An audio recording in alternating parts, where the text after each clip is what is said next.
You have two boss and a very strong enemy. So, well, I think I'm toast here.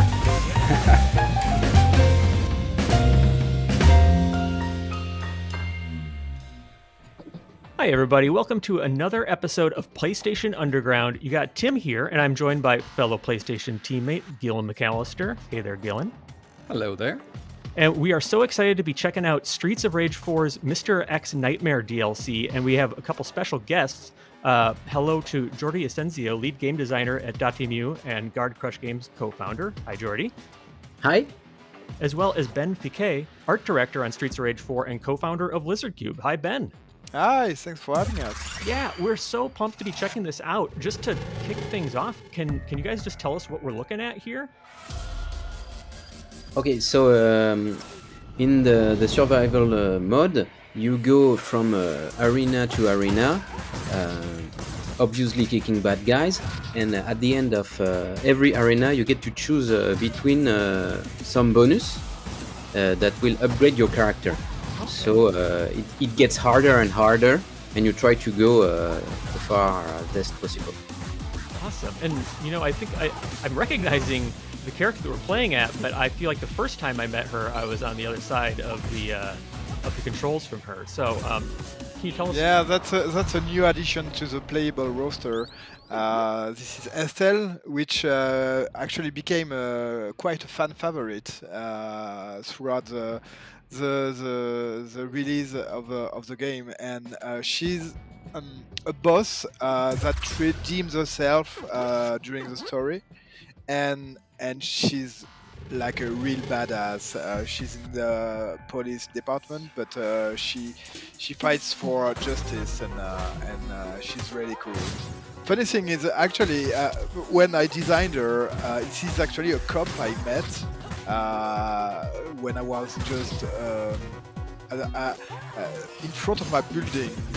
There was three cops like looking to enter, and she was so badass that somehow I remembered her, and I had to draw her, and somehow she ended up in the game. But it was really like almost like she had that kind of mohawk. And you could definitely tell she was a boss. Even if there were two guys with her, which is funny. That's so cool. So she was a boss in every meaning of the word, basically. So you. Sorry, I just realized that we took a buddy as an upgrade. So now you have someone with you, controlled by the AI that will help you.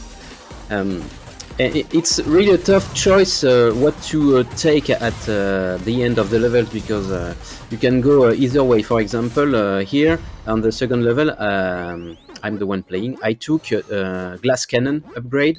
Okay. So now I do double damage, but I take double damage. So I'm gonna have to be really careful. Here I have the choice between Air Master, which add an extra jump, like a double jump, and I have the choice to have no jump at all, but having some stat boosted like defense and attack and movement speed. And talking about those items, do those items only last for the next room, or do they last for the duration of your run? They are permanent. Oh. They are permanent, so you really become really powerful. That's really cool. It's almost like it almost reminds me of like a roguelike kind of decisions as you're passing through each room. In a sense, but that's really, really cool. Yeah, this is kind of a roguelike. The only thing is the rooms are essentially the same. Right. This is basically the size of a dojo arena that you have in the original game. But there is much more to that. There is like hazards, tricks, and different kind of enemies you can find. And but basically, yeah, you take every perk lasts for the entire run, and you can add up. Like if you find 2 times the same perk, it's gonna increase the efficiency. Ah, okay. Yes, you can stack them. For example, here I stacked a lot of fire perks on my special attack, so I have a very powerful fire special attack, and that will create a little pound of fire on the ground when I hit an enemy with it. Gotcha. Oh, I that's see where. great.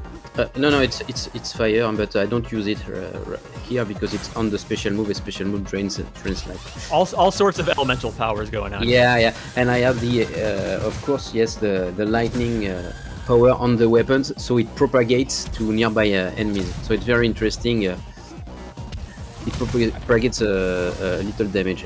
Yeah, you see there. I see we're going. Yeah, we're going old school. Old school visuals. So are we expecting to see the return of some classic enemies in survival mode? Yeah, there are like something between 20 and 13 new retro enemies you can fight, and bosses. Yeah, I think I feel like that boomerang. Speaking of bosses, looked familiar from an early Streets of Rage game. But so sorry, is this another new character we're looking at here? Yes, it is Max Thunder from the original game, Streets of Rage 2. Oh, awesome. Yeah, it's one of my favorite ones. I just love grapplers in fighting games. Yeah, you see there we are playing co-op. Yeah. And what is interesting when you play 2 players is that you have just 1 upgrade per level. So you're gonna have to choose who will be the one who take it. That's awesome. So it's like the constant Streets of Rage experience where you're like, who's picking up that turkey off the ground? Yes. With higher stakes. That's really great. I also got to mention, I love the hieroglyphs in the background of this stage. It's so good. I was going to say, just sort of, we're seeing Max's return. Stella's new, unique to Streets of Rage 4. Max players will remember him from Streets of Rage 2. Curious to know, is his moveset exactly the same as 2, or have you added some new features and new abilities to him? Well, there's definitely the original moves that fans know and love about the character, but this one, for example, is ultra move. It didn't have an ultra move in the original games, obviously, and so we added a lot of new things, but mainly we try to stay true to the character, and also in the new DLC, you're gonna have the possibility to have new moves that you can mix and match for your playstyle. So somehow in the video you can see moves that hasn't been seen before, and the fans are gonna see that this is not the moves that you're supposed to do there. But are they unlockable? Yes, you unlock them playing with them in the survival mode. Each time you end the run, you are rewarded with points that will unlock move for that character. So if you want to unlock a move for everybody, you're gonna have to do some scores, some good scores with all the characters. Yeah, and with as with the main campaign, I guess unbreakable combos is your way to high scores. Well, it works a little differently scoring wise, because in the main campaign with scores you win extra lives. Mm-hmm. which are very useful to finish the games, but here you win stars.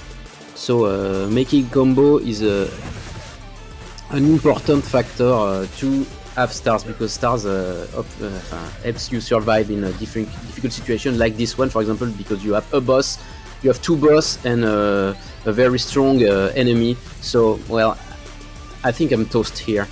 It's gonna be very hard. You see, I don't have any stars left, and I have the big guy will run at me with fire. I can try to throw them off the rings, but it's gonna be really hard. But I have that double jump. So you're definitely surviving longer than I would, I'll tell you that. And real quick before we say goodbye, Ben, what was the name of that last character? that was Shiva, fan favorite character back from the original games. Awesome. Welcome back, Shiva. Well, that's our look at Streets of Rage 4's Mr. X Nightmare DLC coming soon on PlayStation 4. Wanted to say, Jordy, Ben, thank you so much for joining us on PlayStation Underground. This was great. Thank you for having us. Thank you, guys.